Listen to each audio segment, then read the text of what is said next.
Oh, there we go. Let's see.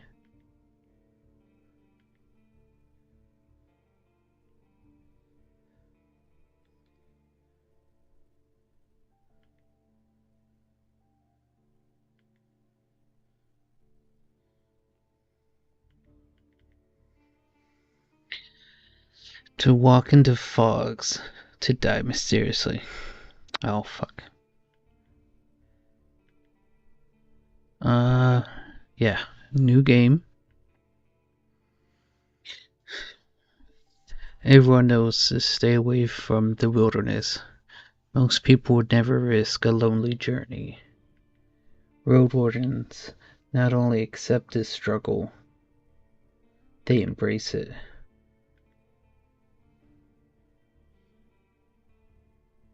Oh, no, that's not right. Just fumbling with settings here.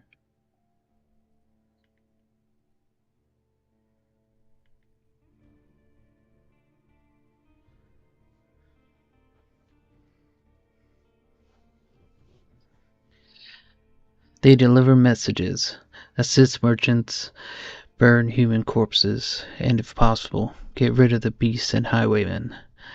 They live on the road, die young, or retire early. It's a dangerous job, but a respectable one. And it pays well. Still my doubts. Yeah. Oh.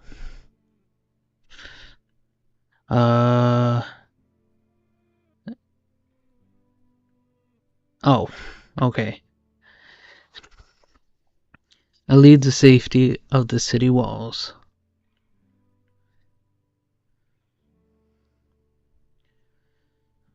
Pick a difficulty mode. This choice can't be altered later on. Let's just do standard. Standard guy.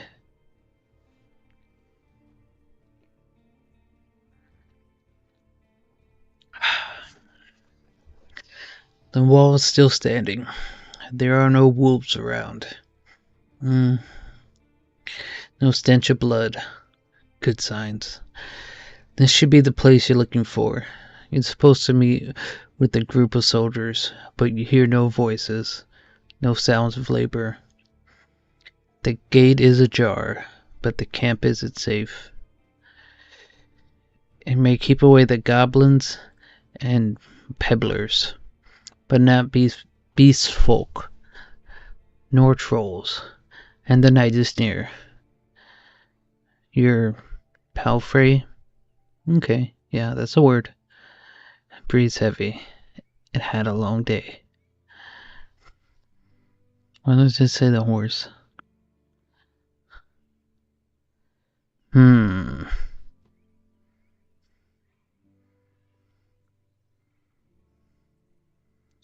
Think I'm gonna sneak.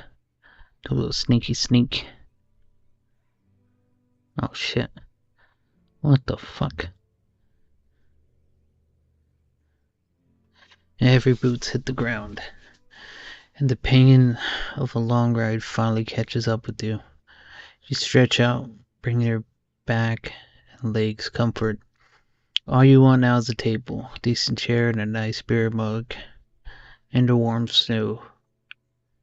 With any luck, your axe won't be needed here. How did I hurt myself, though? Getting off the horse too quickly? I approach the gate slowly.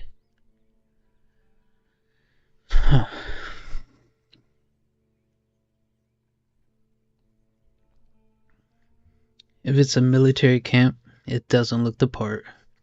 Plenty of wasted space. The fire pit is cold. 2 people.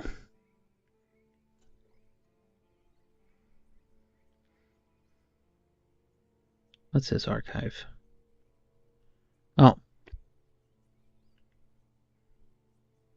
Oh.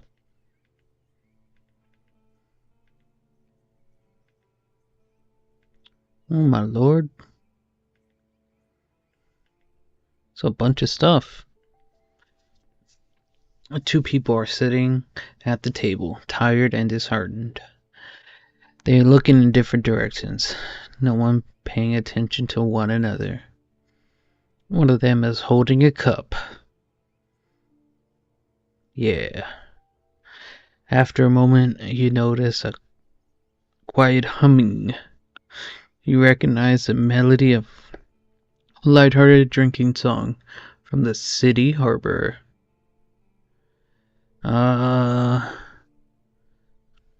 That's fine, no. I mean, if they're drinking, what's the worst that could happen? It takes them a few breaths, yeah, to glance in your direction. The first person greets you with a wave of his hand. There are bags under his eyes. His beard is messy. Despite his simple shirt, he's wearing durable, decent boots. A mace, with the head covered in iron, hangs at his side. Big iron on his hip. But he doesn't reach for it. I take a look at the second soul.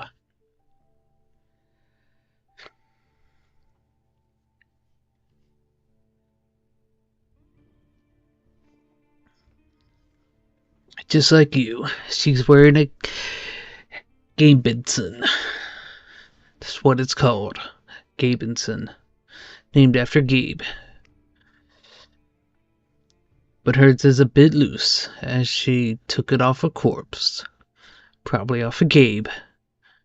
Should take a note of that. Her head is shaven, as if she's protecting herself from flesh-eating bugs. Damn. Her eyes are wary, yet kind.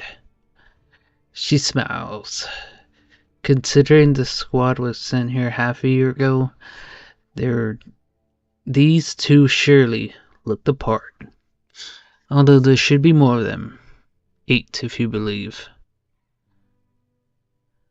I think it's best if I talk first, because they don't know anything about me.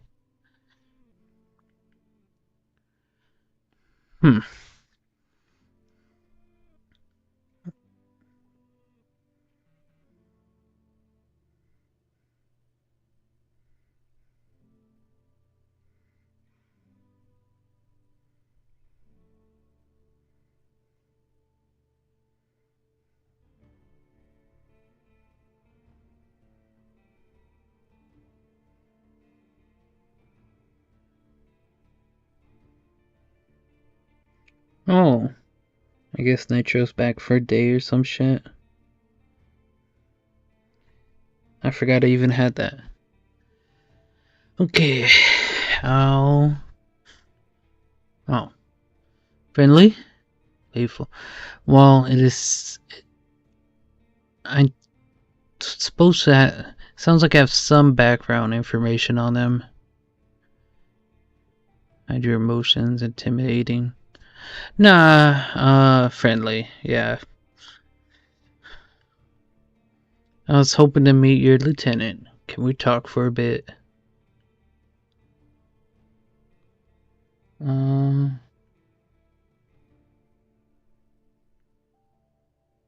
The wrong category. Still getting used to this mouse.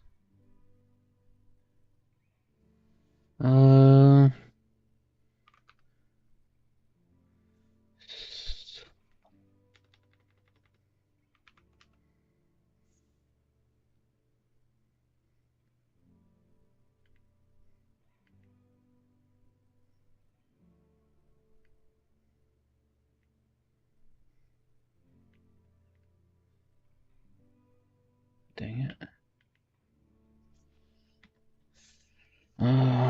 R-A-D, W-A-R, Roadwarden. Save. Why does this say I'm offline?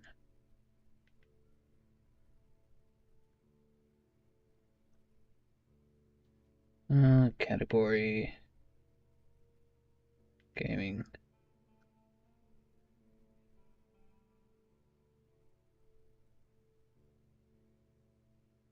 Why not? An error occurred. Try again later. It's kind of rude. That's good enough. Save. Oh well. Should be correct now. Didn't know you had to do all that.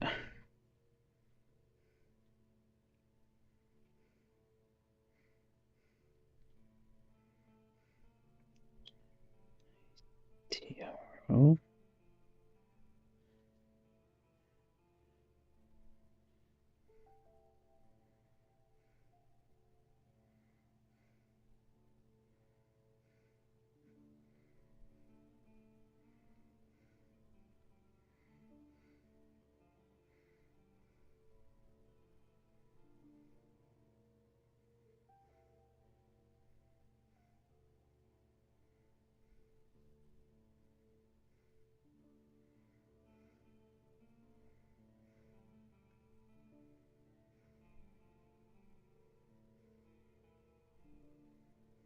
Oh.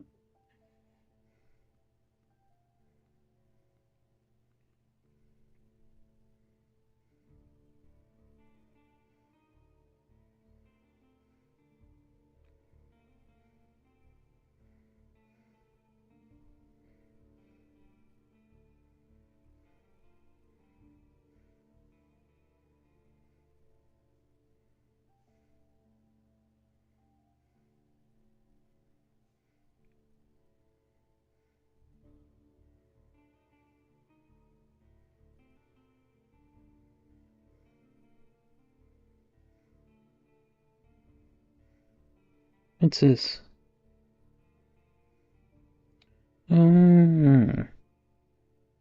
Neat.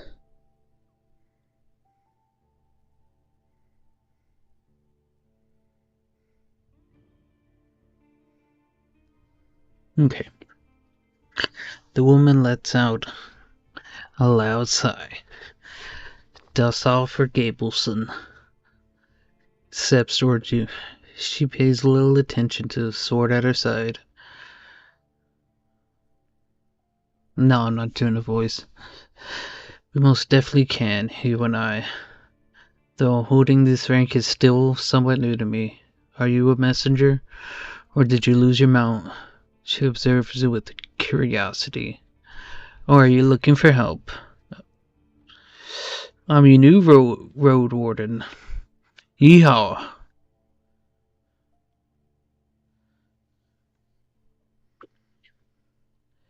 Really? The soldier in the shirt leans forward. That explains how you got here in one piece. It's real. All by yourself. Better bring your beast here. Oh, beast. Beast. That's what it says. Adds the lieutenant. We have no hay, but I bet it dreams of dropping its saddle. A long pause. Tuna, by the way. She reaches out her hand. I shake her hand. Maybe a trap.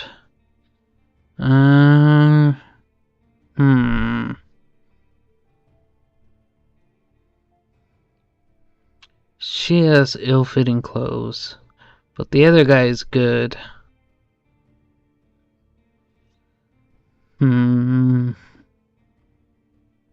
Yeah.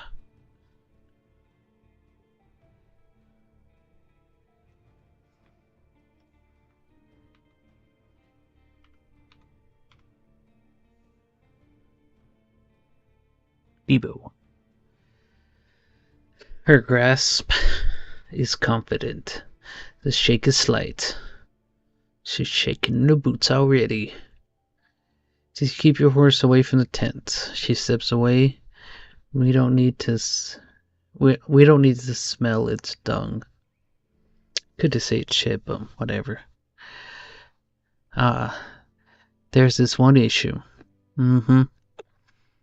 The soldier in the shirt also rises to his feet. We have no tent to spare. You have to use a blanket or something. Yeah. Watching the stirs.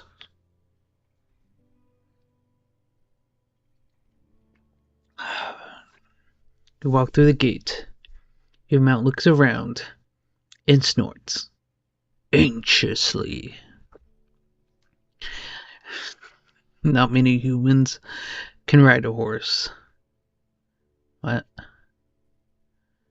Is there just not many humans or not many horses?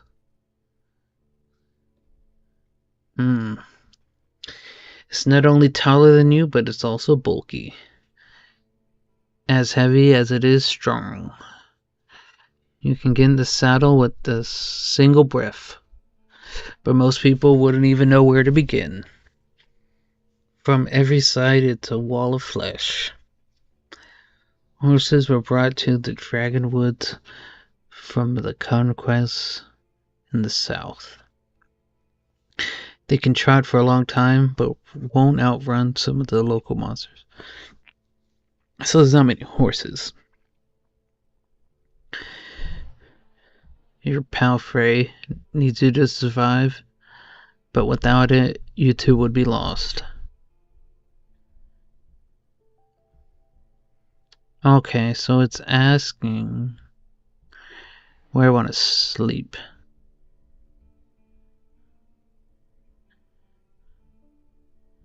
I guess. Well, of course, you want it to be at ease. It takes a few steps toward you, scolding you with another snoot. You scratch the bottom of its neck with strength and confidence. Just the way he likes it. It's kind of strange. Horses see useful animals and even pets as monsters in disguise.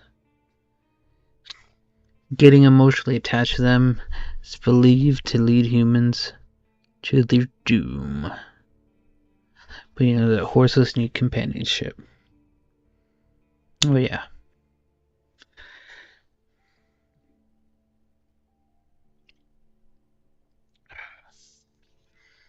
You end up next to the fire pit.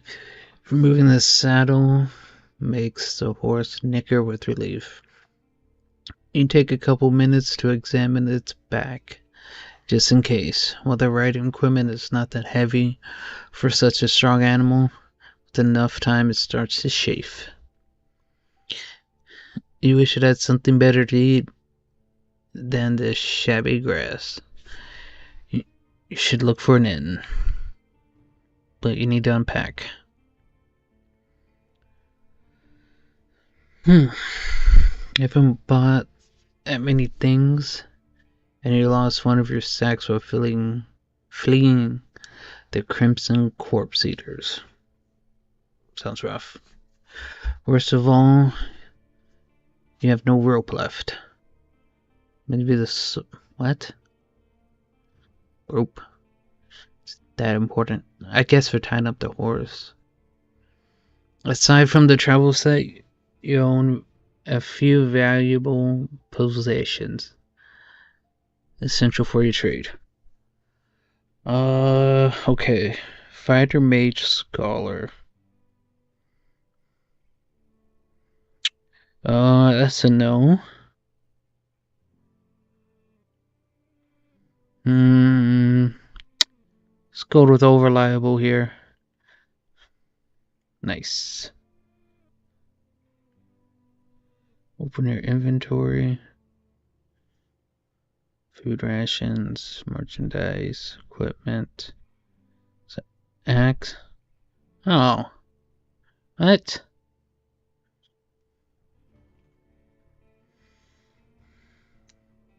You unpack and inspect your belongings.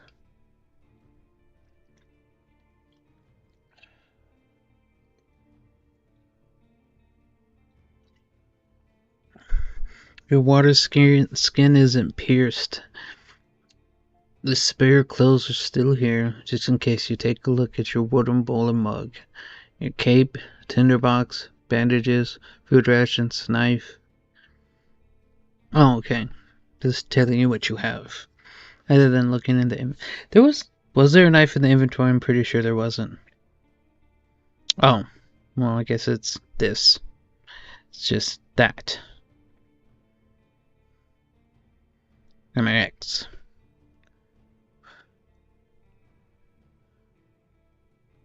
Oh. It's a battle axe, not a, it says battle axe. From time to time, your routine helps you avoid mistakes. But this doesn't make it any more exciting. Return to the soldiers.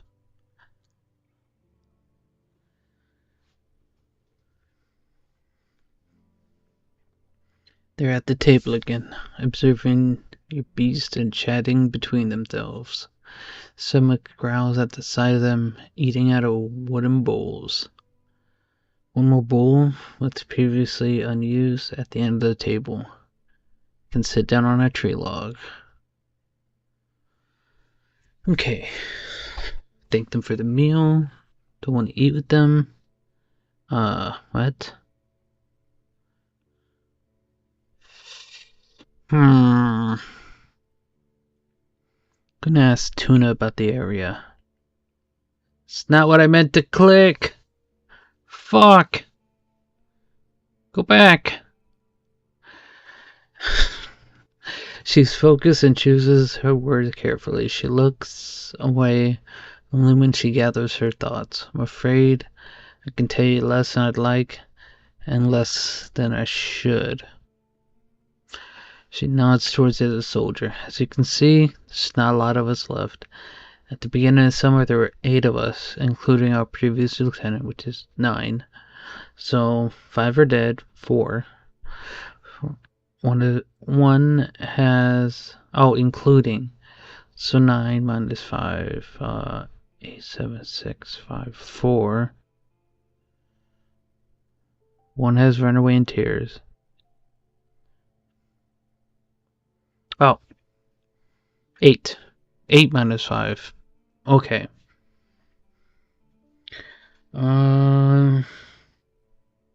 Cool. Any information may help me do my job. Okay.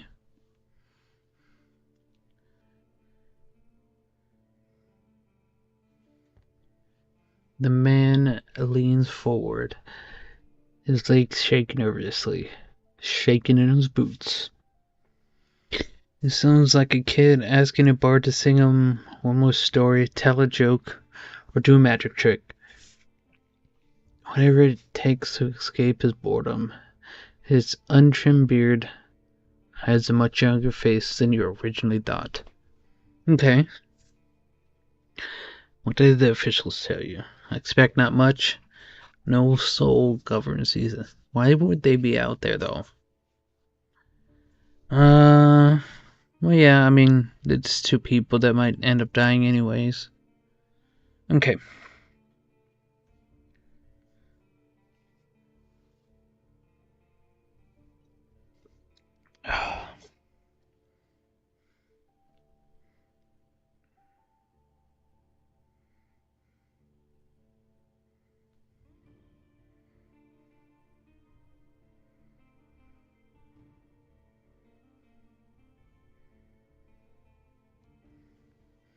You tell the soldiers how little guidance you received, since this area is too far away from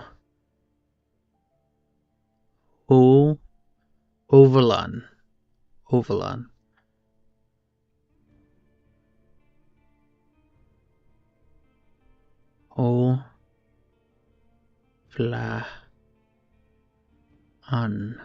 Overland. Overland.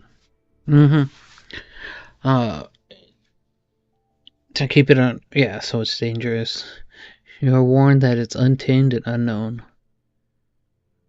Who knows how many villagers, bandits, or monsters may be found in these unmapped hills and forests. From time to time, new people come here to look for boundless opportunities. Most of them never return. Do they turn into walking corpses, or do they find what they're looking for? No soul could tell me, says. Oh, yeah, well. Okay, cool. Oh, fuck. That's a lot of.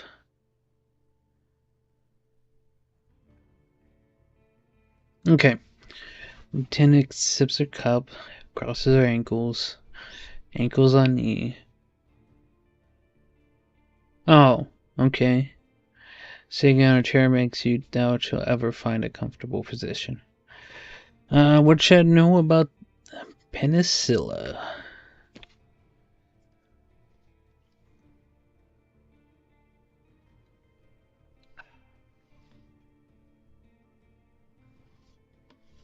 Okay. I'll tell you what I know. You'll be the judge and the executioner, if necessary.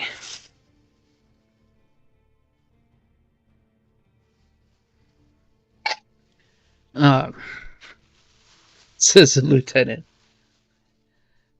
How long did it take you to get from here to the city?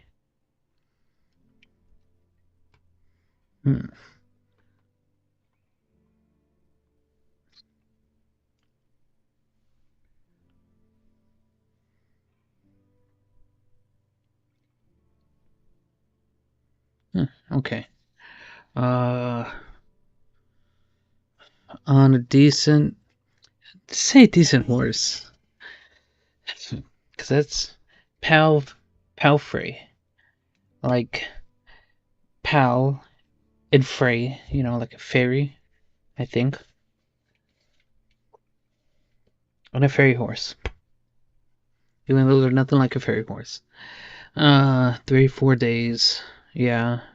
From here you can reach the coast in about a day, as long as you don't make any stops. Do you know the situation? Why no ships can get here? Yeah. The sea route allows Hovelin officials to keep in touch with coastal villagers, collect taxes, move the soldiers, collect lumber.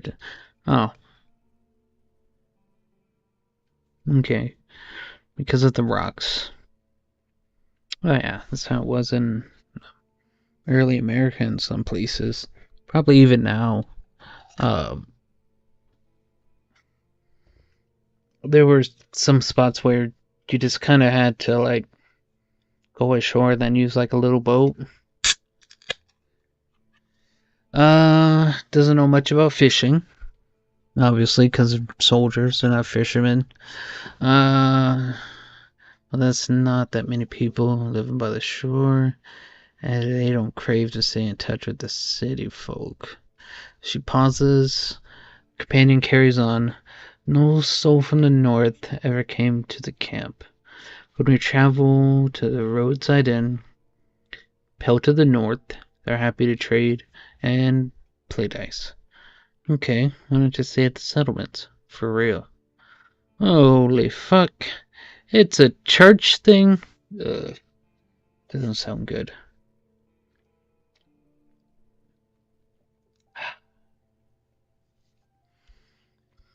Clears the stone. Well, we guard this road. It's camp to our post, and he turned towards Tuna. She lowers her voice. Don't take it the wrong way, Bibo, but are you a devout soul? Like many city folk. Oh, okay, shit. People should unite their strength to overcome the threats of nature and dark magic. So. Okay. Spiritual growth enters. So regular people. Druids. Okay. Small town. Freedom of shell.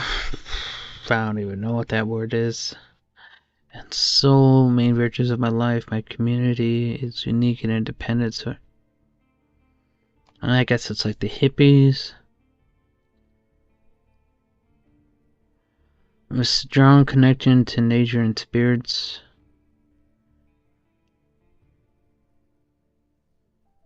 Oh.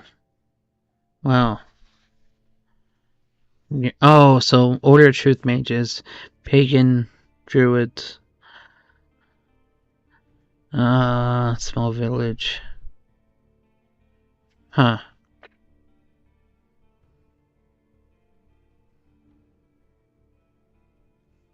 Let's go, my fellowship. It's, one of the few ones that's not capitalized, even though it probably should be. Oh, I see. She looks away. I don't know much about that river of faith, but I'm sure we're not so different, you and I. I am a unite myself. Yes, it's like regular. She says with pride in her voice, so she follows a united church. Mm-hmm. Yeah, just tell me what the fuck you were thinking of. People here are disquieting.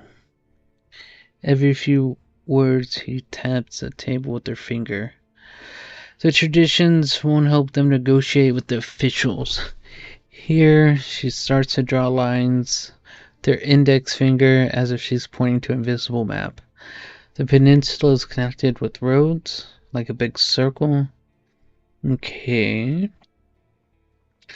In the northwest, you find a weird village at the Bogue.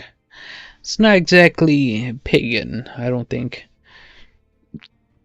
He claims it even has a priest who claims to be an ermite, like yourself. They do crazy shit. Yeah.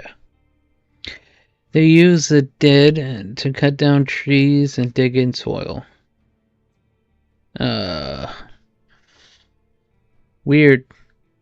Yeah.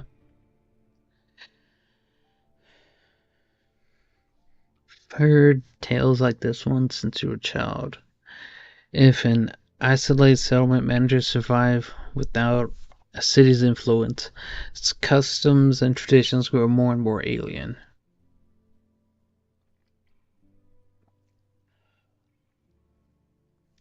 Every generation learns how to adapt to the dangerous conditions they have to deal with.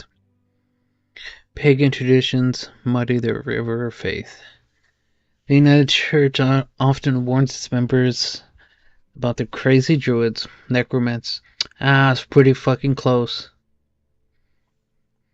So druids, necromancer, and blood mages. Speak with the necromancers. How about the east? Any monster?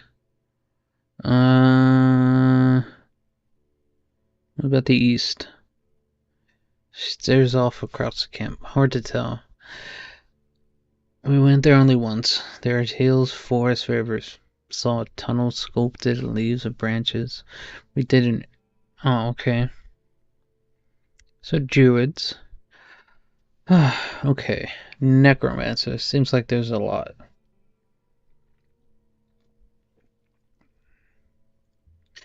Can see why we're not eager to go there if we can avoid it. Lieutenant chuckles. Maybe they're more welcoming to a Roadwarden. The roads are dangerous, with little to no shelters. People need your help. They always do.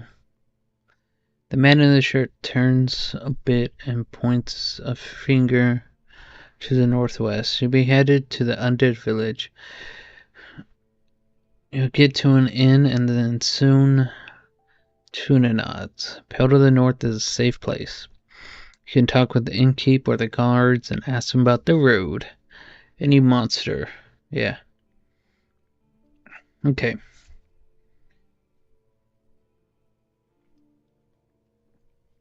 So, all kinds of things. Goblins, trinets, cats, runners, howlers, wolves, spiked boards, Newfound endurance griffiths. Boy managed to stay away. Some could catch up with most mounts. Tuna glances at her companion. Though a horse should be fine. The trees are so tall that the flying creatures keep to the coast and mountains. There's not that many humans around, and the animals are busy fighting among themselves. They fight for food more than territory, yeah. The soldier cracks his knuckles. Don't provoke them, ride fast, and just count on luck. Oh, yeah. Not to read.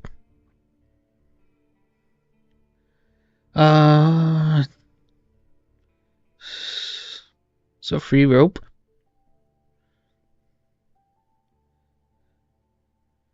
Nah, I'm gonna need that. Fuck them.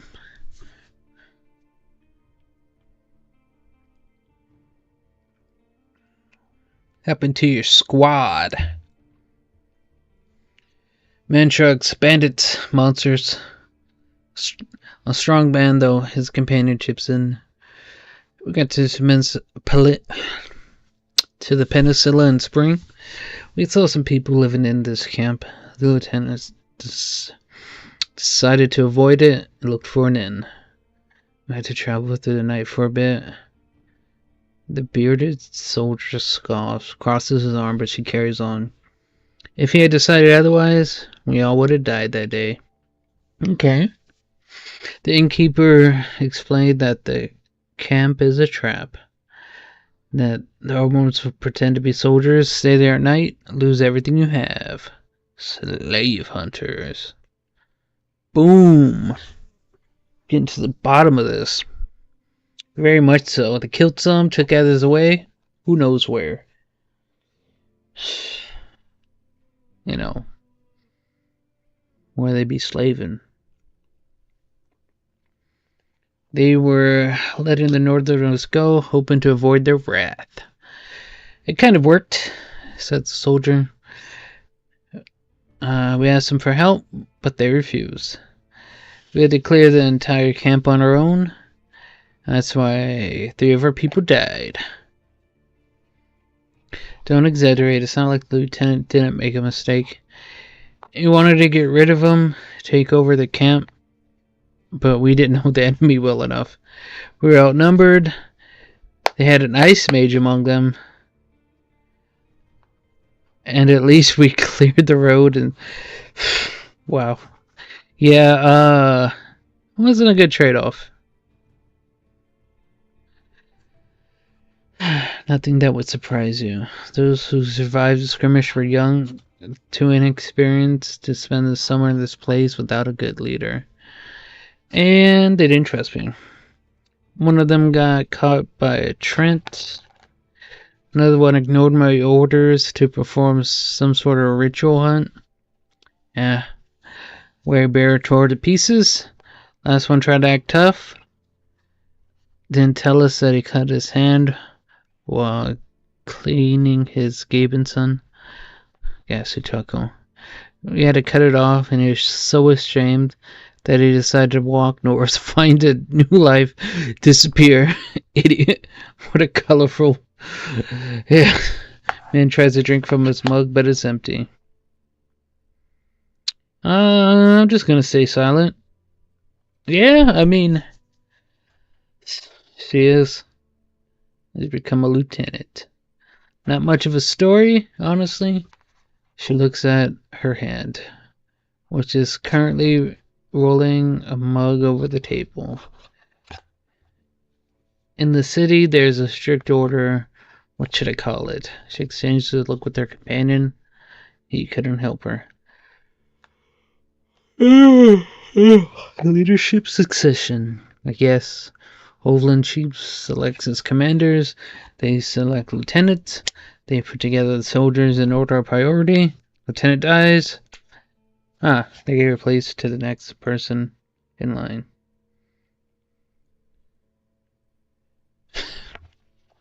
Not exactly. When they fought off the bandits, lieutenant hit by a slingshot. His boyfriend jumped to help him, but failed to protect either of them from the spell. It looked like a ball of ice that hung above them and exploded, piercing their heads, while completely avoiding their ship. Wow. That ice mage Pretty tough lad, I'd say. Let's see.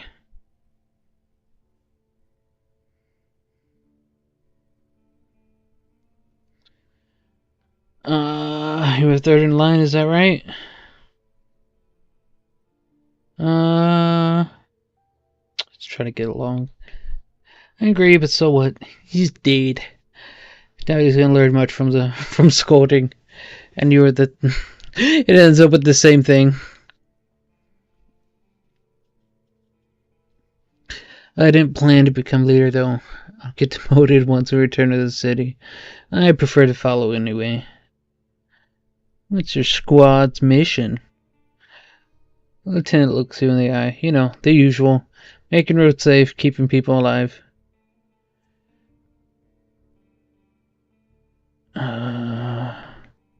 Can't really tell you.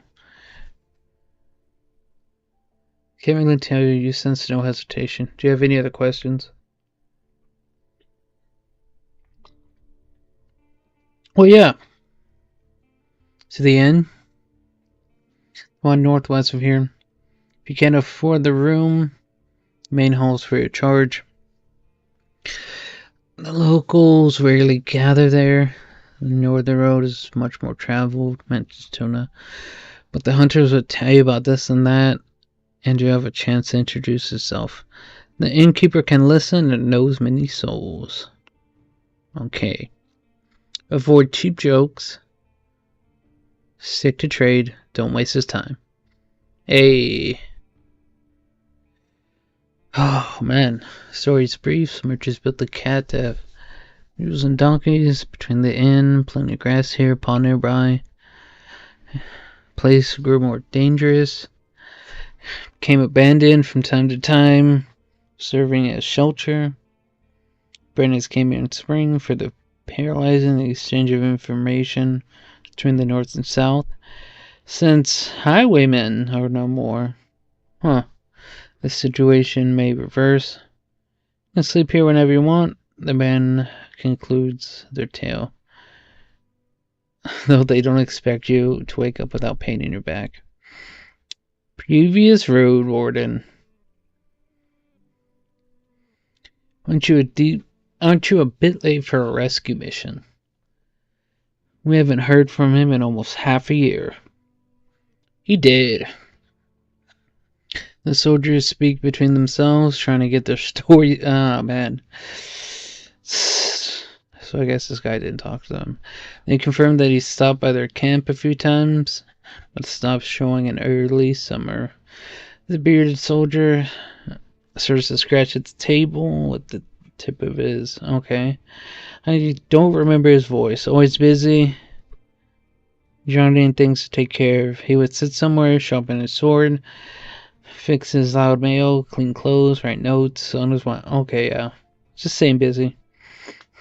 Unlike us, Astron never gets bored. Tuna left out with the he's secretive, but the locals speak about him warmly. Maybe he just doesn't like us. Sounds like you're not sure if he's dead or not. If anyone knows, they won't tell us. Oh man. We haven't seen him or Sauron. Something ate him a bit. The locals have hired you, right? They don't expect him to return. Richer road wardens have often used four-legged, meat-eating Saurons as their mounts.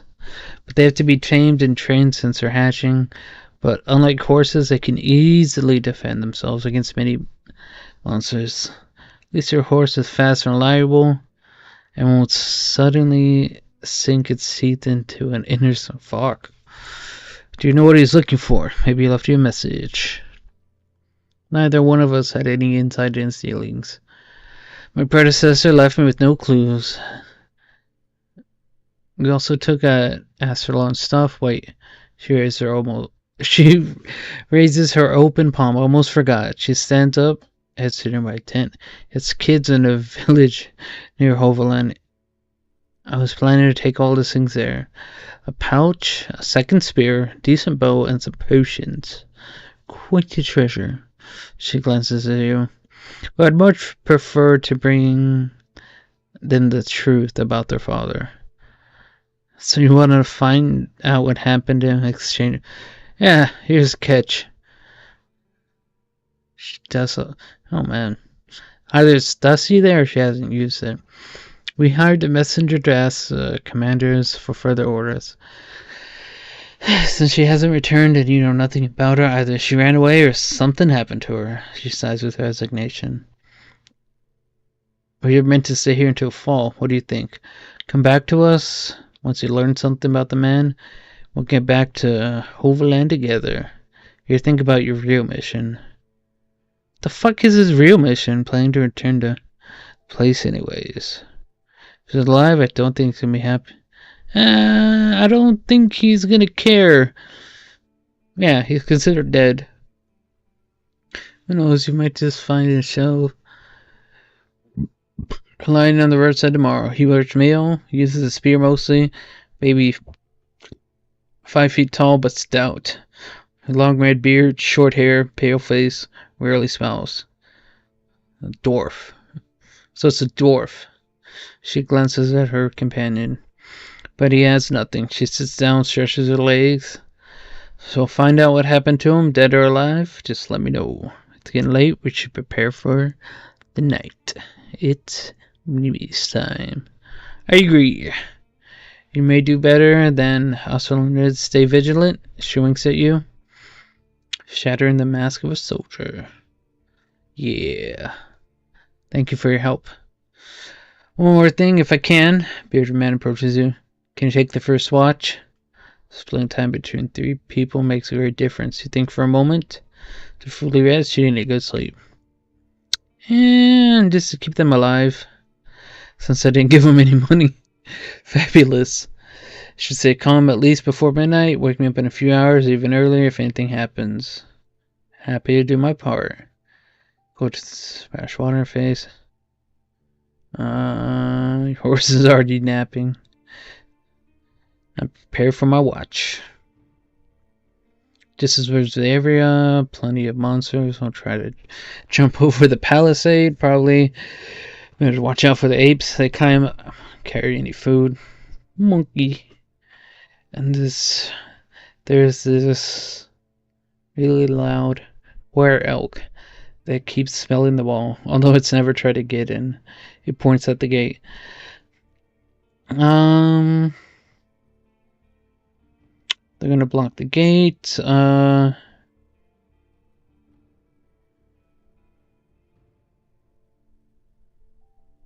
Okay. Oh, here. He points towards a pile of crates. Wow. Just climb up. It's the tallest one. Put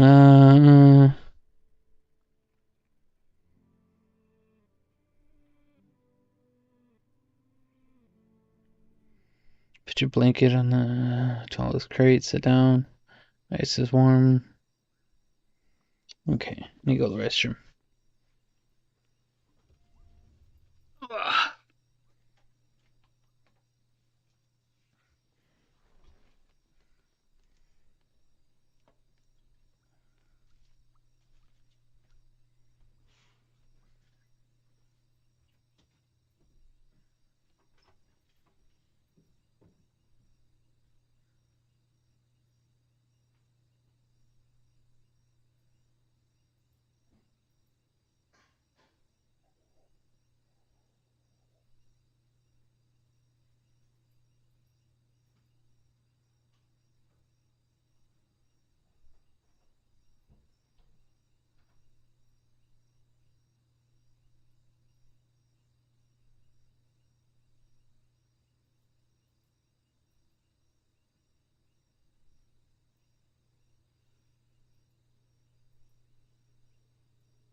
Put your blanket on the tallest grate, the watchtower, and sit down.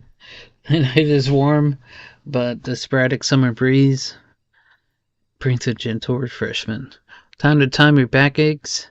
You have to force yourself to keep your eyes open. Oh, the light of the moon helps you focus on the tall grass.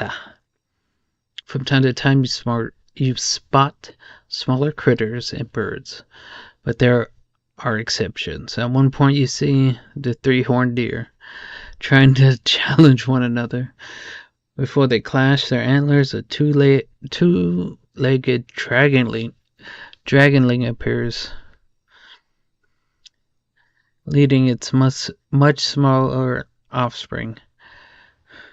The furry beasts try to intimidate the predators with their roars and aggressive head movements. After a few moments, both sides walk away slowly, not willing to risk a fight or admit defeat. I don't let it distract me.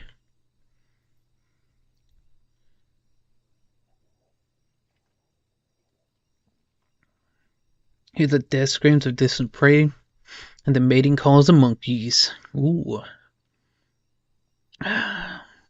Runners are chasing a gray hare. A group of muskoxen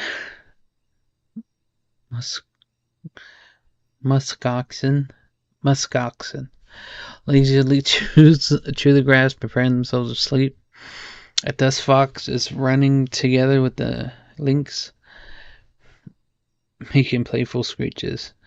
Thankfully, you never have to intervene. You just sit there, watching the not-so-distant forest, trying to outlast your sleepiness. You can only guess at how much time has passed. Once you feel you've had enough, you climb down to the tent, waking up the bearded man with just a couple words. You confirm that nothing important has happened. Then you sleep.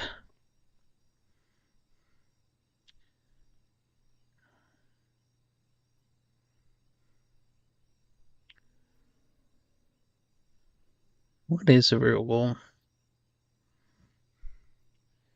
I don't think it's that.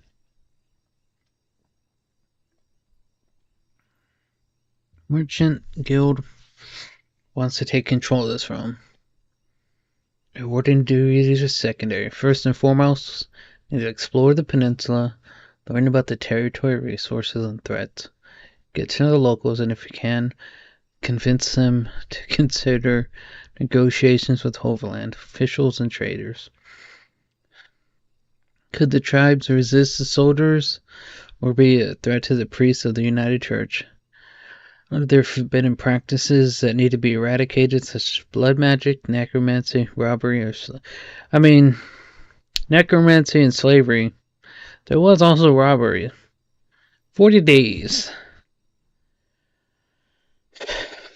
Okay, once you finish your...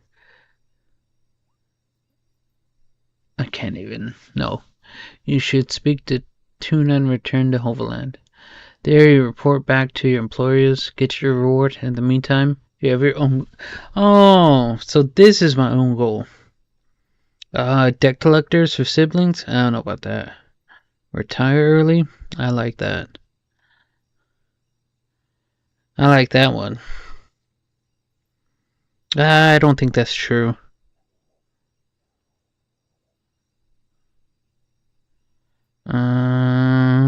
Yeah, I like the last one the best. New life. Your half-asleep senses are catching sounds of the wild forest. Your instincts keep you alert and anxious. So, through the pleasant, late summer air, evens it out slowly.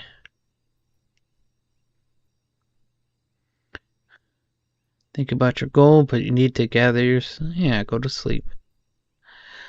Borrow a tent, nothing special. Will protect you against the wind and rain. And the ground won't be painfully... So... Don't get any hearts. Minus some hunger. Minus... The fuck is that? Sleep? I don't remember that star there. That's a new star. Oh, appearance.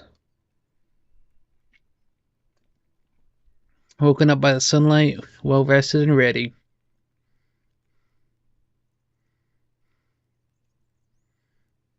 Only a couple of breaths, you notice a weird smell like a roast. Not burning meat, burning rotten meat. Disgust crawls into your consciousness. You exit the tent. Horse is looking around nervously. Your bags are where you left him. You see an open gate. Go outside to see what's happening. They're both standing near a humble pyre. The man in the shirt looks at you contemplatively. Tuna's the first one to address you. Bibo, she greets you with a nod. We use horse's manure for flames, so don't worry about cleaning it up. You'll see a corpse among the flames. It's impossible to tell if it belongs to male or female, but it was an adult. Traveler or undead? Undead. A young one. She lacked the spirit, I guess? Consciousness? I stabbed her with a spear from a safe distance. She shifts her weight. One more fog, and she'd be a real threat. Even now, it took a couple hits to knock her down. Sooner or later, every human shell wakes up, gaining more strength with each soul it devours. Each moment it spends in the fogs. Burning the dead is just not a religious practice. It's a necessity. Soldiers, priests, fishermen, even road wardens. Making a large fire takes a lot of time, but it saves lives.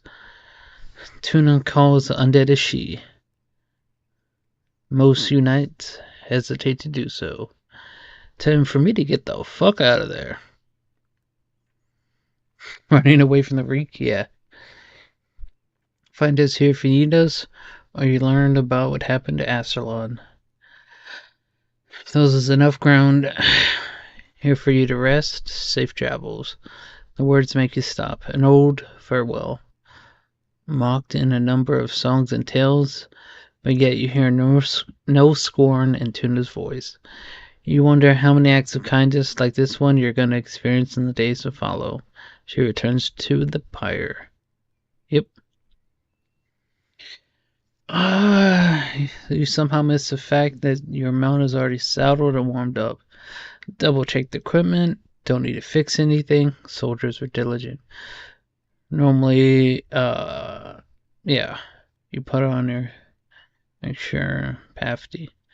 Knickers ready to ride. Time to travel. Inventory. Fuck, I need to eat.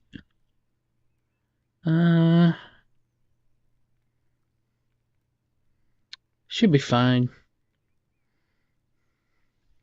So, travel north.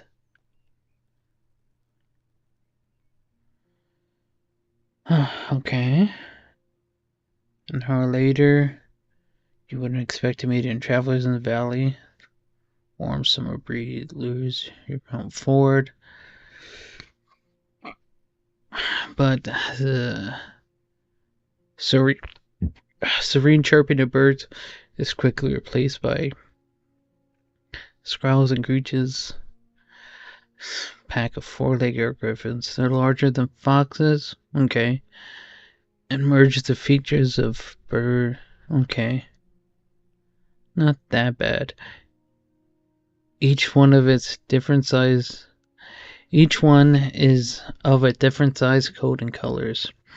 And their temperaments are just as varied.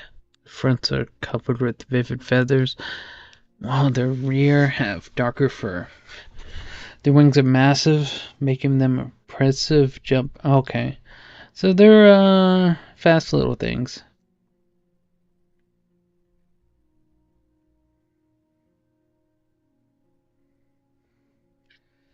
Can't enter the forest blindly. If these or other creatures were to chase you, the thicket would be disastrous for your horse. There are many reasons why travelers stay as close to the main roads as possible. and why adventurers move in groups. The safest approach would be stay where you are.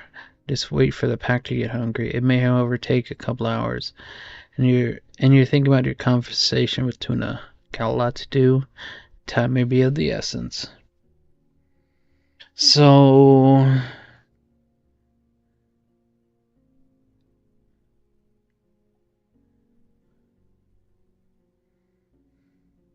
how many were there?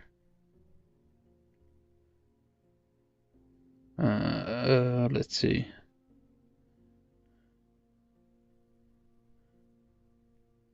Oh, notes.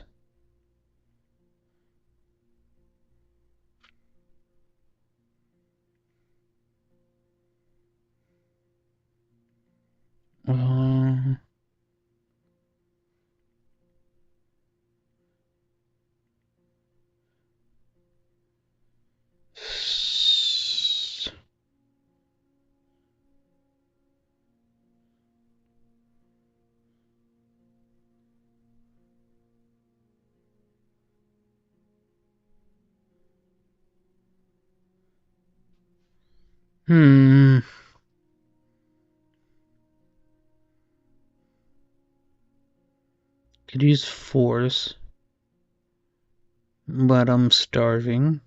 Not a good thing. Have armor.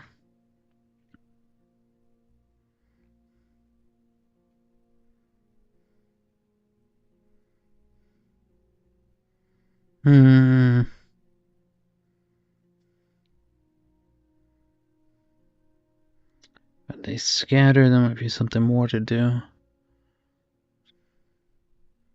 Yeah. Fuck.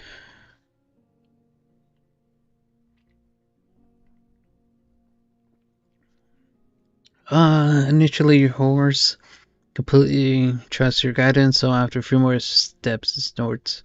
Pair your axe and get ready to push away any griffins willing to jump on you. Once you get in the middle of the surprise herd, your mount squeals and gallops forward. The creatures in front of you flee, but others try to jump at you from both sides. You kick two of them away, but the third one scratches your leg. It hurts, but only a little bit. You try it away, griffins can keep up. Yeah. So, I mean, could be worse.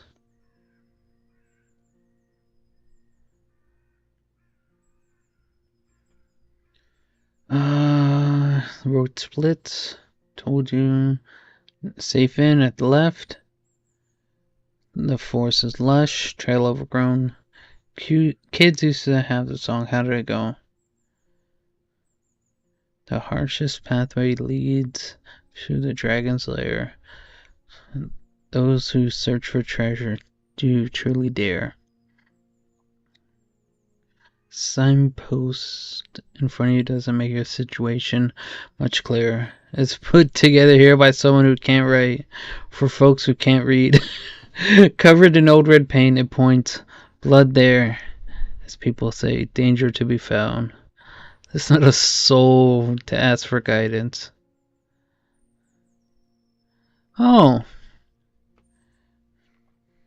What's my horse's name?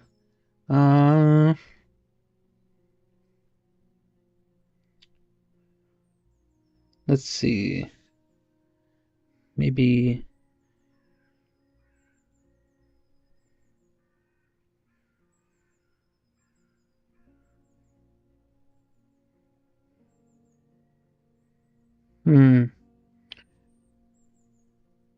Okay. Guinevere.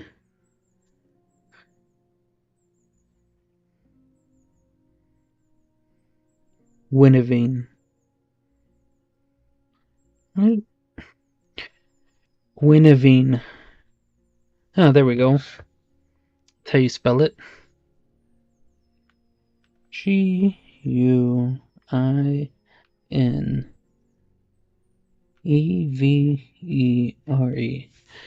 Guinevere. It's peaceful as you stroke its mane. Maybe it can't help you choose this path, but you spent many years together, happy to go on. Takes a couple steps forward. Spot a few berry shrubs ahead and wild cabbages, but they still need 2 weeks. Okay.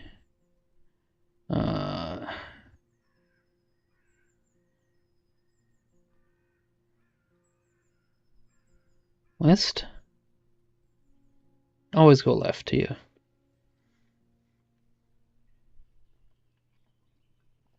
Gunnervine trouts with ease, unbothered by a few branches covering the beaten road. The bird songs and different howls draw your attention to the forest, which gets sparser and brighter. You spot boars, roe deer, and that thing. The sight of a nearby wolf pack worries you, but once you push your hips forward and your horse enters the canter, the beast don't even begin pursuit. The speed alone will protect you from any dangers. You notice a stone tower taller than trees. It's the inn.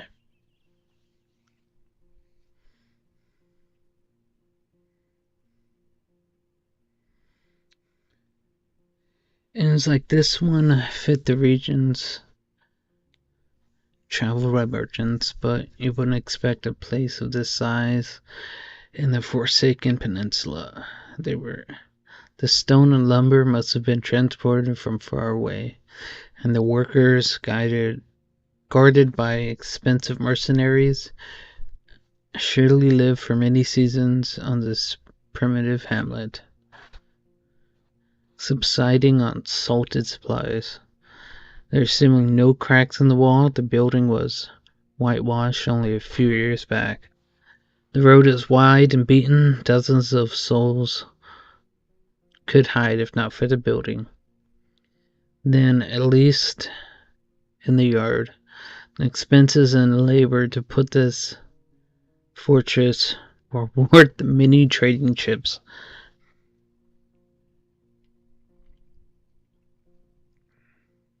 And there aren't people around the ramparts, though you only see what's above their waistline. They're leaning on the pulpit right next to the gate, and you think you notice a glimpse of a smile. They were Gablesons. Each one of them died differently. Yellow green and linen gray. Approach the gate. The woman in yellow leans forward. She has long, curly, disorderly red hair. Pointing in every possible direction. The combination of colors doesn't work at all. In the woods, one would have to shout to draw this much attention. There's still a fair distance between you two, but she speaks. I haven't seen a horse for years now. I just said it's a weird thing, such as a large jackass, huh? Her voice is young and strong, with an accent that reminds you of the villages that spread around Hoveland. But no jackass would wear a saddle, I say. She exchanges a few words with the male guard, wearing green, giving you time to move closer. Well, this one here says, there really are donkey saddles. Say, traveler, how hard is it to ride a horse? I laugh. You wouldn't believe it. The lessons were a pain. Holy fuck. Okay. Oh, hey, I didn't even notice this. I need nourishment. Get off your horse, imitate a silly walk from the day that followed your first long journey. When your whole shell was crying. I don't know. You illustrate the pain as you move closer from your hand to your back, to your hips, to your thighs. In return, the guards tell you about that time when they had to carry their friend with bitten off legs for 3 days straight, through the heart of the woods. Meanwhile, the other guards open the gate. You may be in a great mood. The woman in the yellow jacket smiles. But don't get so nosy when you talk to our boss. The man never smiles. He has the world suffering sculpted on his face. She leads you under the roof with your horse. She leads you to under the roof which your horse can rest, tethered with the cord to a wooden post, near some old hay. Once you're ready, go inside, speak with our boss. Maybe you're hungry. Other guards take care of various chores. They peek at your mount every now and again, as if they're splitting firewood, cleaning their clothes, weeding the garden patches, and moving chairs. 2 of them are making a rope. You head towards the inn, hearing piercing screams of a boar from the other side of the yard. I open the door.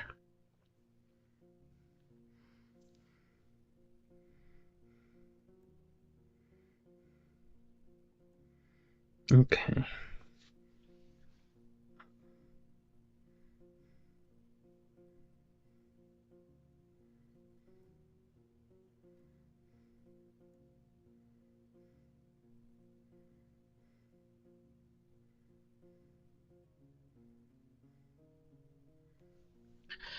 The locked windows make the air stuffy, and the weak fire in the stove hardly lightens up the wall. A muscular man, sexy man, is sweeping the floor near the stairs. But after he glances at you, he leans the broom against the wall, heads behind the counter.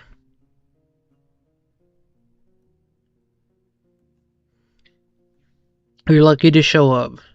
His voice is deep and soft with city-like accent. He observes you with keen attention, yet avoids your eyes. Got a keg of decent ale? Warm words. Bog, myrtle, juniper berry, cat fun. He fills the mug, carefully puts it on the countertop. It's gonna spoil soon. Today, maybe. We don't drink here before the eve. I hate to see a good thing go to waste. His skin is dark, almost purple, rare even among the southern tribes. His hair is naturally bluish. His clothes are quite fancy for manual labor. An elegant tunic that wouldn't stand out in the city square. Stand at the counter. The planks let out a creak after every step you make.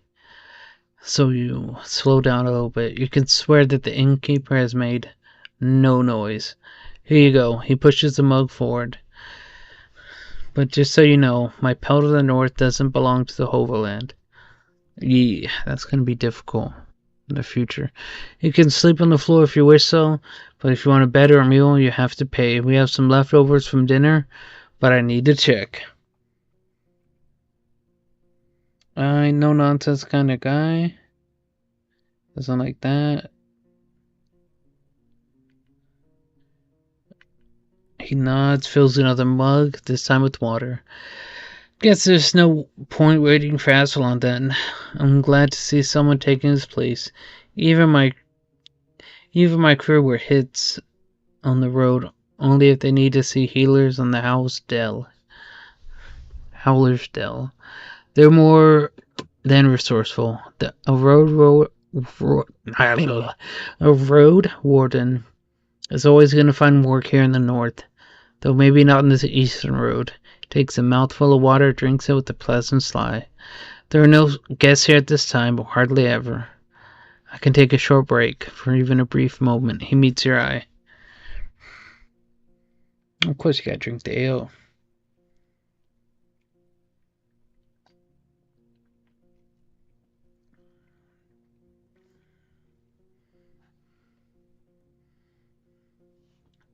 The dark room with wooden walls of the mug makes the liquid look as brown as chestnut. Nice amber. The lee in the spring hits your nose, and the first sip is even too complex, too flowery. While the brewer has used fancy ingredients, the exotic licorice ruins the aftertaste. Now you know why there's so much left. Maybe it takes an acquired taste. The innkeeper nods. I was hoping to see someone willing to patrol the roads. Maybe you'll help me with the worrying that I have, which is... The brigands in the woods. Our place is a stronghold, so I'm not afraid of an open strike. They got more active in the last 2 years. One day, they may steal our furs. I have no doubt the reason why the merchants have no doubt they're the reason why the merchants come here only once. Having bandits around gets expensive.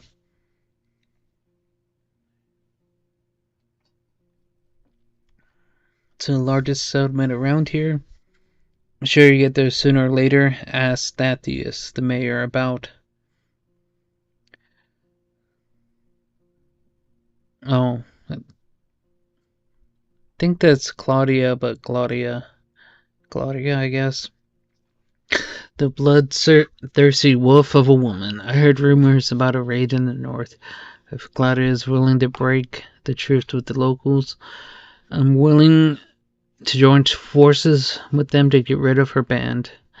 He looks at the nearby dragon bone. Not too difficult, right? Just so when you have a chance in a couple days. A couple days won't make much of a difference. I'll pay you 2 coins when you get back with the news. Fine? Yeah. What else do you need? I can eat something. Any leftovers? Anything for sale?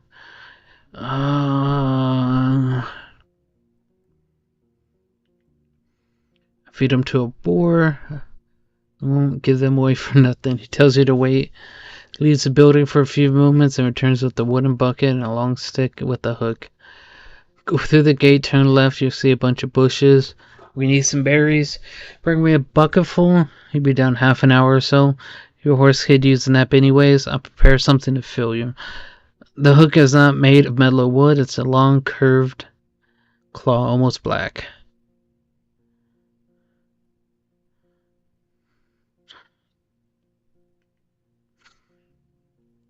The tools are cold, not too heavy. You notice a pair of thick gloves at the bottom of the bucket. The berries are not the problem, unlike the snakes. Better scare them away with the stick or move them with the hook. And protect your hands. The little ones won't eat you, but don't get bitten.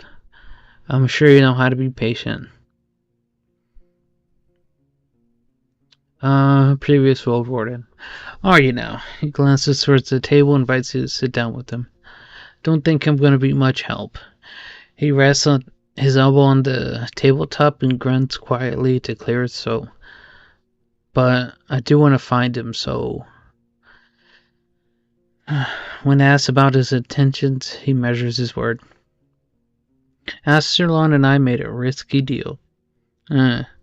Well, a very promising one. Last time he was here, he took 50 coins. Half of the investment. He knocks on the table with a fist anxiously.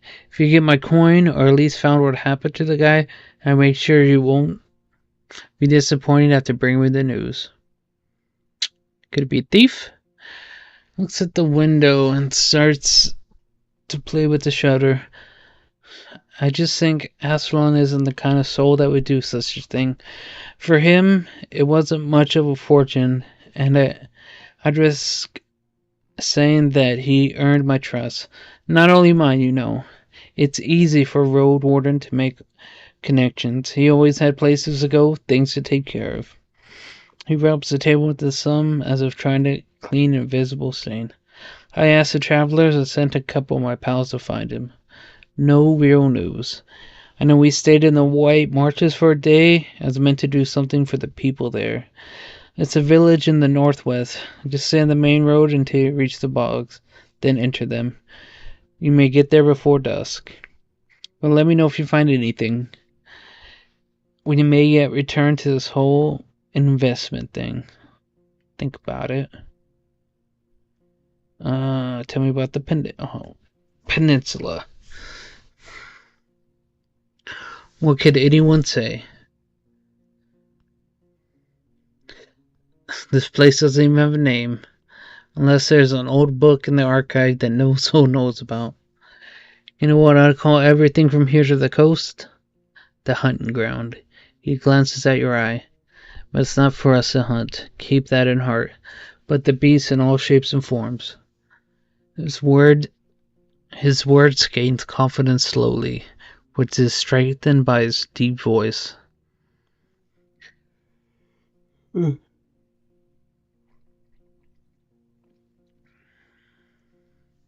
I lived in this inn for over 10 years. I've only seen a couple of roads, a couple of places. It's just, once you get here and see how harsh it is to hit the road, you only have more reasons to stay at the warm stove behind a wall, even if it's suffocating. He looks towards the windows. I'm sure you heard a lot already that the people don't build hamlets anymore. There are no more ibexes in the south, and trade is only safe for a few days. All of our iron is used for cauldrons, not wood or stones. Not swords or tools. Ugh. We'll find traveling west. Here's by, maybe then you'll find a village, maybe an hour away from here. Destroyed by beasts almost a decade ago. Nothing to see there. The goblins live there now, so there must be. So most people just travel around it. They say it's haunted. Who knows? Who cares? He crosses his arms and starts to sway back and forth, gathering his thoughts. You see a large tree at the edge of the swamp. For the locals, it's sacred. You're not used to hearing someone mentioning pagans as if there's nothing unusual about them. There's a small path south, which leads to an old mine in the mountains. Nothing to find there. But keep right north and you'll find Howlsdale, set by a clean brook. Farmers live there, wolfens and druids. They let you stay for a night, but they're not cheap. If anyone thinks my prices are bad, by means they haven't been to Ape Ale Inn yet. He lets out a gentle smile. Nod.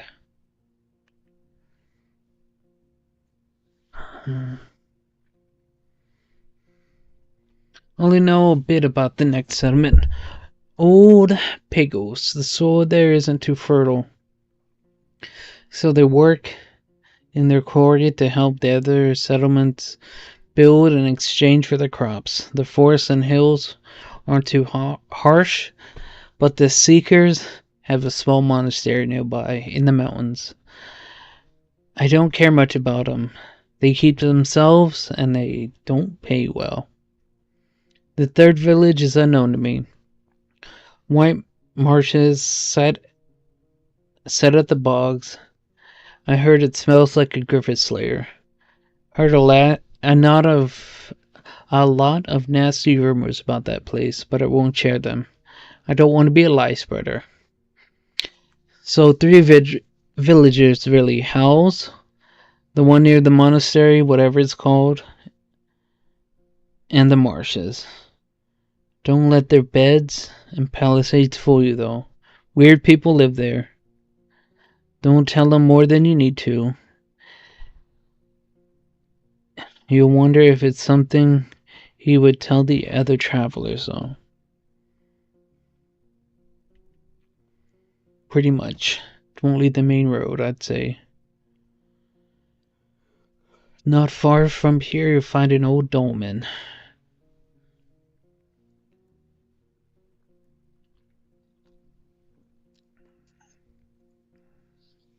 A few of my people had to spend a night there. And the monkeys stole their food and gods from their bags. It was their fault. One of them had fallen asleep in the middle of his watch. But you know, the eastern forests are wild. The roads are rough, and almost no soul lives there. One day all these roads will be swallowed by trees again.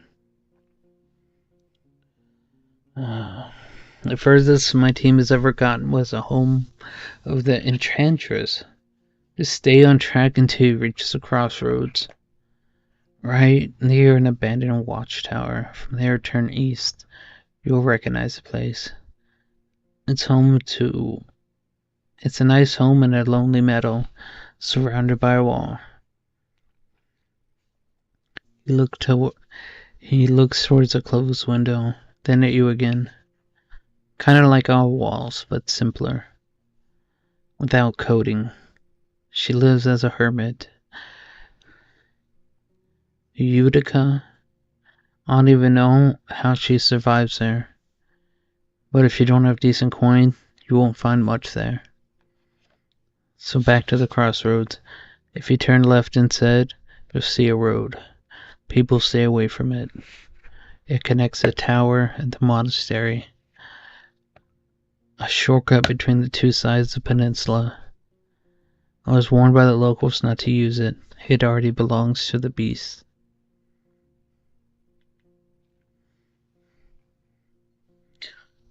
I only know about another inn. It's far from here. Maybe a day on foot. But a little bit less from the eastern side. His eyes once again focused on the floor. Never been there, but I heard it's a safe place, close to villages of fishers and hunters, so I don't know much about them.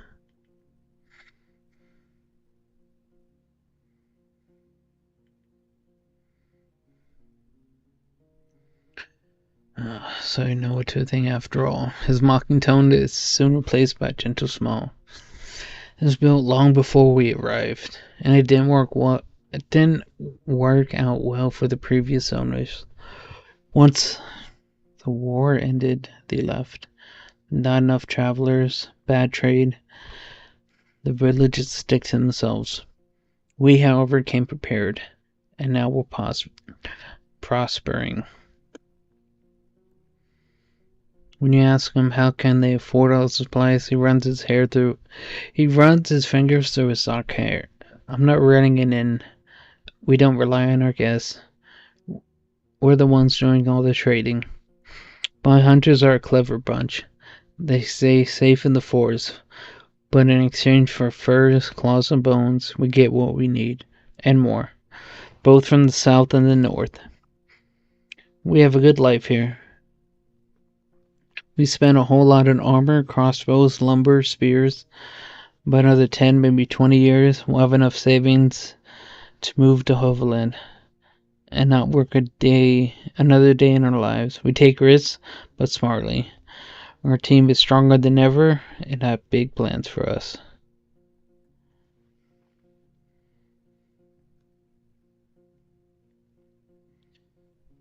I mean, there's a story, but not a good one. He clears his throat. For years, I wanted to have an inn called Pelt, but in the city it would have been bad taste. Taverns and inns named with the single word of cheap have a nasty reputation. Then there was The Claw, and Mugger, Basilisk, and Blissful, I think. The good places use two words: empty barrel, a rose, and a helmet. Empress smile, pig head was the exception. A real dive. He chuckles. In my soul, I still think of it just as Pelt. Pelts were what we came here for, and what will make us reach our goals.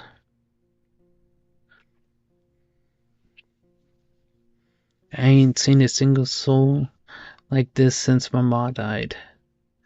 Not a fascinating tale. Let's just say I wasn't part of the invasion. Yet I'm glad it freed all those who were chained by the cities and the Corsairs.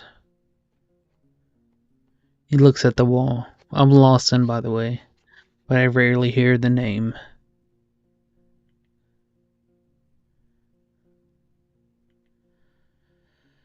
He freezes, observing your hand silently.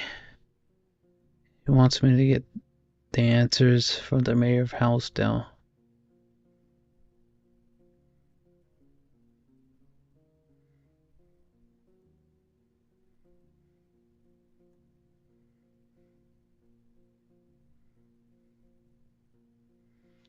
Go pick up a few things for you.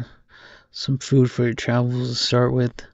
Apples, nuts, sausage. Not too many at once. We maintain our supplies.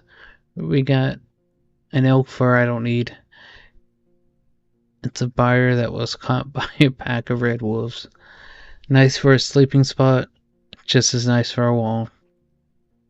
An an almost untouched bowl of soap, priceless for a traveler. You can't tell if he's being sarcastic. Made from fine oak ash, strong. Though you should have some better supplies before you start your own bathhouse. After you mention you'd like something more useful on these roads, he looks down.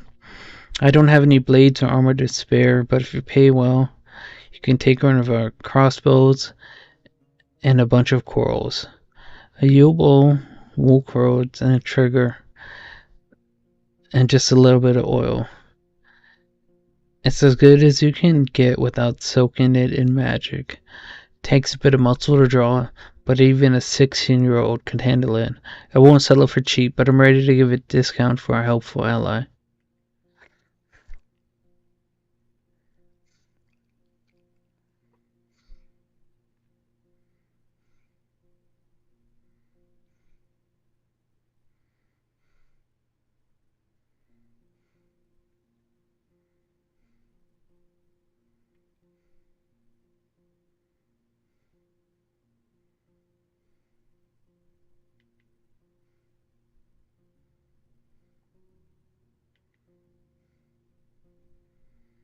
Oh, nice. Yeah. I don't think I have anything I want to sell. What?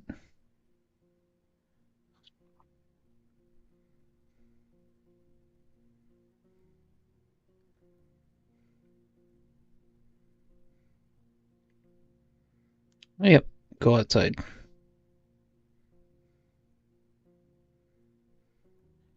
Approach the guards, head to the armor.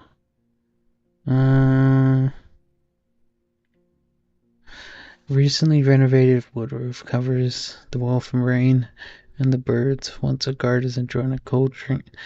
One of the guards is enjoying a cold drink as he drew with the bucket and tells you only use as much water as necessary. The oak ash soap can help you get cleaner.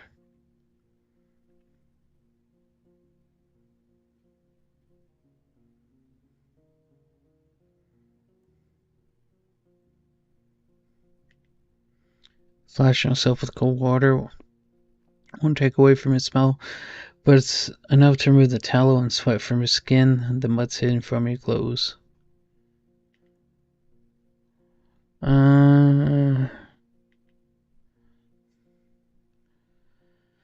Okay, go through the berries, safe distance. Doesn't take long before you notice the first serpent laying on the rock that's somewhere near the thicket. Creature's not that large, and even if some of the hits at you or slither closer, one of the jabs at the hook keeps them at a distance. You don't know much about these berries. They're round and reddish. You wouldn't trust such color even if you're looking for food in the wilderness. The plants don't have thorns, but the leaves are harsh. You make sure to thoroughly cover your skin with your clothes. You have to look through so many bushes to fill the bucket, but the presence of the insects and snakes doesn't allow you to relax.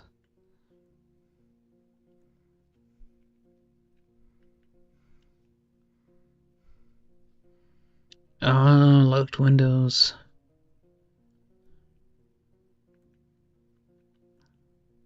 Great, he peeks inside the bucket. I got a cabbage stew with a few goose chunks for you.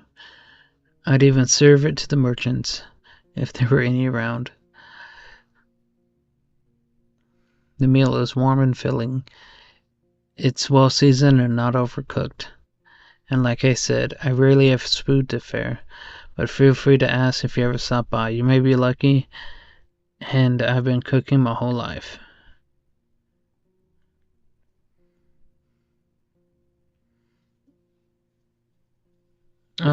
Yeah, it's fine.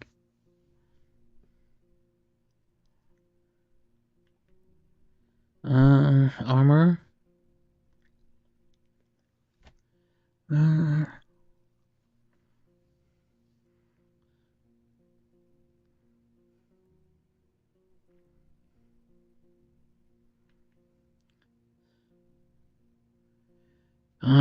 He ain't for talking. Tell him what you need.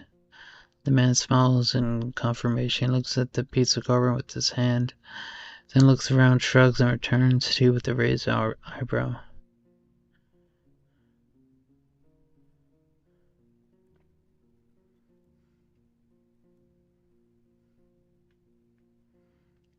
Kind of. He answers reluctantly, but his teacher pats his knee, giving him a harsh look, then clears his throat. Yes, but we both aren't masters, you see. There's not a soul to teach us, so once I'm ready, I'll try hunting instead. Fixing things for others is boring. The man grunts a sound, though you don't understand it, seeing your face, and the boy chuckles. He said safe. Let's meet in the middle. Boring but safe. Huh.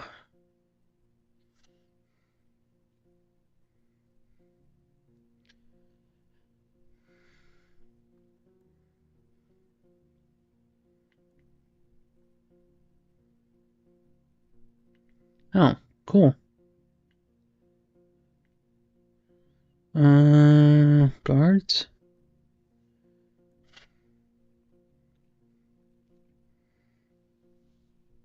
Okay. The woman in yellow armor is kneeling next to a brown, hairy boar, which is resting on its side. The beast is not as large as the dark ones in the forest. It responds to the touch of the human hands and a brush with grateful grunting. Rapid twitches of a hind hoof. No matter how friendly it appears, it's still tethered to the well, and you have no doubt its charge would leave Guinevere dead in a breath. The woman notices you, steps forward, to the boar's disappointment. So the new Roadwarden, she points to the window with her chin, forestalling the question. We don't need anything now, but when we travel with our furs, we could use some assistance. She may be around 30, but her warm voice and bright smile are camouflaging the touch of time on her unpowdered face. Like many red-haired people with freckles, her skin is unhealthily pale. The boar runs up to her, observing your boots, fruitfully sniffing for food beneath the beaten ground. She pats his back but maintains focus. How about a game or two? We have a bit of time to talk about this and that. Maybe you'll get a couple coins or lose one. We could play dice or throw axes at a target. Yeah, why not? Your arrival, and especially at the Dragon Bone Pullybone, you are cheerfully welcome. The guards prepare a couple of wooden planks, which are leaned against the wall. There are also spectators, and you're told that the other hunters are either sleeping or have duty on the tower. Remember, no magic. She says one of the players, his face deadly serious. There's going to be 4 participants in 8 rounds. You aim at the target drawn with charcoal. The person whose axe lands closest to the circle gets a point. Axes fail to stay on the plank don't count. The person with the most points at the end of the last turn becomes a winner. Okay.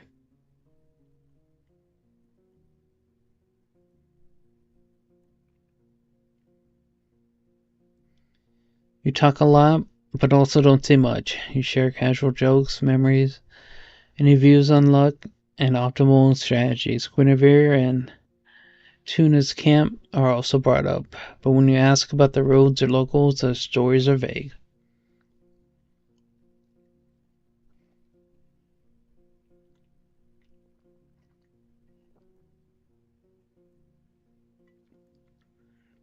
The drinks are here. It's a poor beer made from the leftovers after the regular brewing. It's cold, sweet, and doesn't reach your head, but you try to avoid the smell. Just don't spill anything. The boar may get sick, says the opponent with one arm. As a guest, you start with the first throw.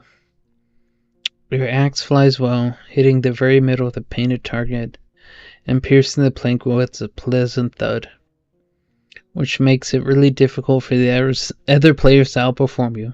A minute later, you won the first round, but you can't expect to be that lucky every time. Just try your best. Oh shit, I won? After getting your fourth point, the other players nod with respect. Quite a score. You hear from the garden, Yellow Armor, as she hands you your dragon bones. Other participants carry away the remaining planks.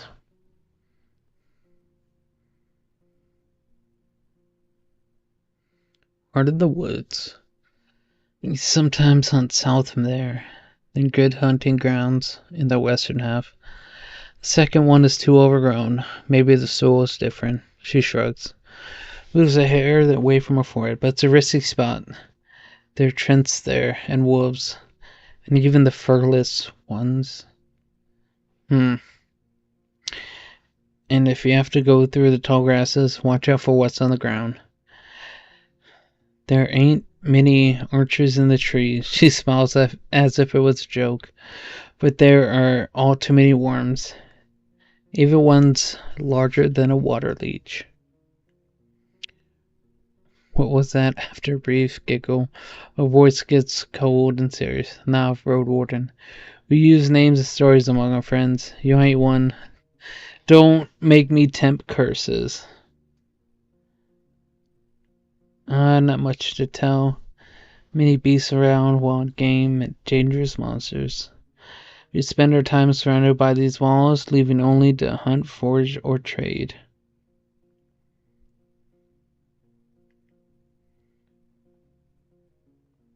Like in Hooverland Fair.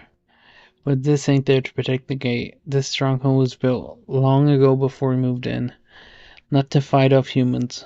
The tower is meant to be used by those who observe the deep forest. We look out for fires, dragons, and any winged creatures that are looking to roost on the wolf. Baldy. She nods towards a man who indeed is completely bald, has a great eye, and sees well even in darkness. Here? Everything lives here. I swear, we even saw a few dragons, a unicorn family, and a battle between trolls and goblins. Faced 2 beastmen. Oh, and a gargoyle. And a haunting queen shouts all the time. I could tell you about all of them, but I won't. She winks and pats the boar on his head. You know, hunters have their secrets. I'm quite attached to the boar. How could she not be? She crouches and raises the boar head, but steps away and squeals as if someone's murdering it. It came with us from the city, just in case.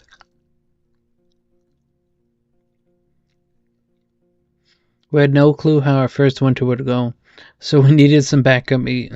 And it works, too. Cleans the dirt. She reaches out to the beast again, and it trots away. The woman straightens up with a pleased sigh. We haven't need to eat it so far, but it's also funny. I learned in my home village that our farm boars are getting smaller and smaller and more cuddly, kind of like ibexes, but not such a wild, dangerous beast. Don't let it get too close to wild animals or children. Anything about the necromancers? Nothing new. Her voice lowers to a whisper. I've never been to the White Marshes, but over the years, we've seen people moving away from there, south. They told us that the place has changed too much. A priest died, I think. And a new one awakens the dead. Sorry, Roadwarden, that's all I know. If she's hiding something, she sounds convincing. What can I find north from here?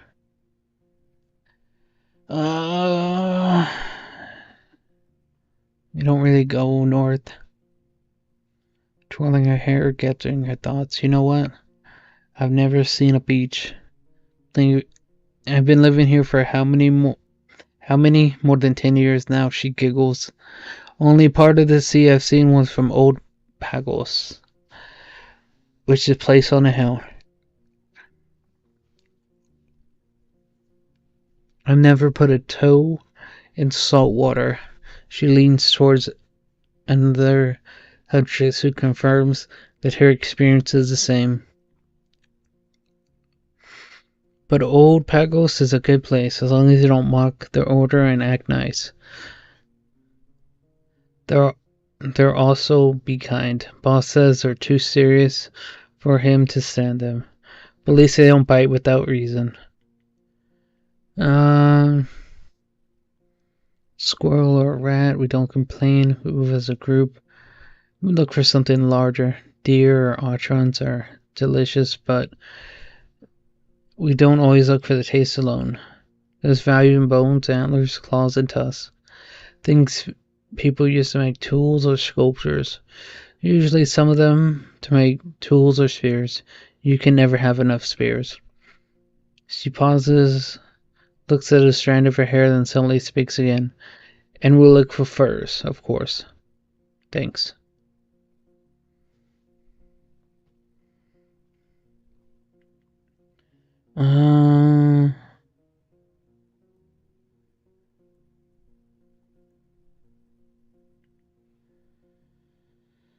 Walk away.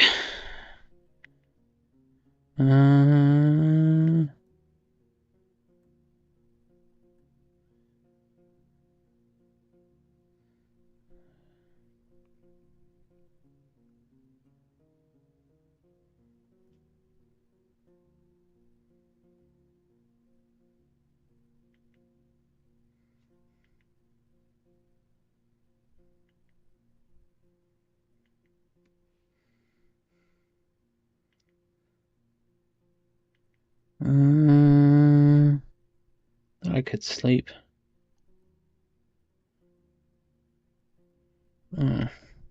Guess I need to do something else.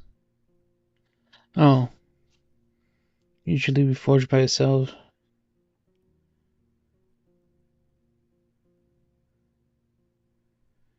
He gives small jobs to people all the time, just to see who agrees to them.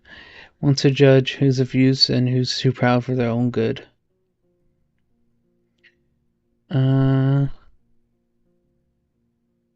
Wow. 14. Play some dice with us who have an hour to spare.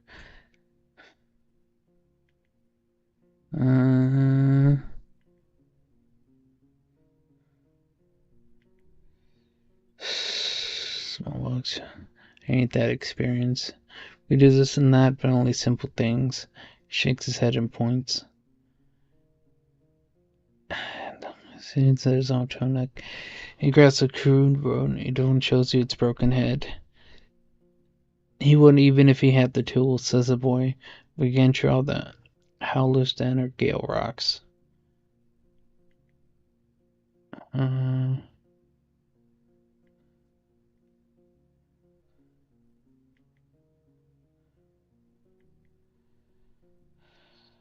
Return.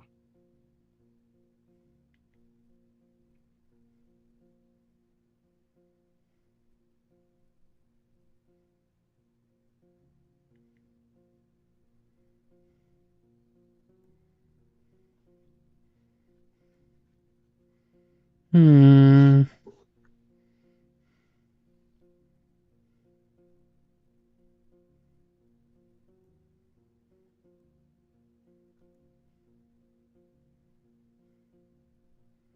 Oh.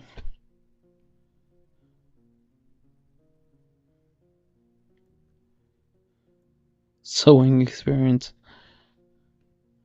What? I totally gambled.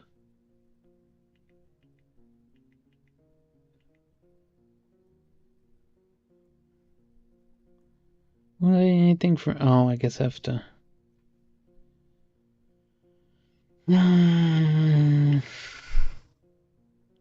Well, I guess that's it for today. Um.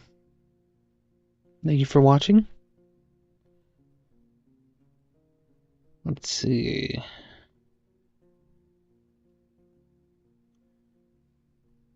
Oh, that's it. Bye.